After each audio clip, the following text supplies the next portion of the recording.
কার্শিয়াংয়ের ডাউহিল। ডাউহিল ভারতের কার্শিয়াং শহরের কাছে অবস্থিত একটি রহস্যময় ও ভৌতিক স্থান হিসেবে পরিচিত। ডাউহিলের সবচেয়ে ভয়ের জায়গাগুলোর মধ্যে একটা হলো ডেথ রোড।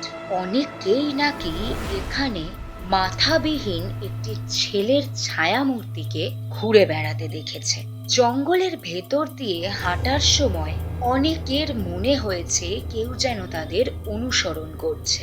এছাড়াও ডাউহিলের আরেকটি হন্টেড জায়গা হলো ভিক্টোরিয়া বয়েজ হাই স্কুল। শীতের ছুটির সময় যখন স্কুল বন্ধ থাকে, অনেকেই নাকি দাবি করেছেন সেই সময় ভিতর থেকে পায়ের শব্দ, বিভিন্ন লোকের ফিসফাস আওয়াজের শব্দ শোনা গেছে। আমরা ব্রিটিশ আমলের কয়েকটা হন্টেড চার্চের কথাও কিন্তু জানতে পাই, যেগুলো ডাউহিলেই অবস্থিত। তবে সত্যি হোক বা গল্প, ডাউহিল আজও ভারতের অন্যতম হন্টেড স্থান হিসেবে পরিচিত। আর আজকের ভিডিও যদি তোমাদের ভালো লেগে থাকে, অবশ্যই কিন্তু লাইক করো আর চ্যানেলটা সাবস্ক্রাইব করতে ভুলো না। কমেন্ট করে জানিও তোমরা অন্য কোন হন্টেড স্থান সম্পর্কে জানতে ইন্টারেস্টেড।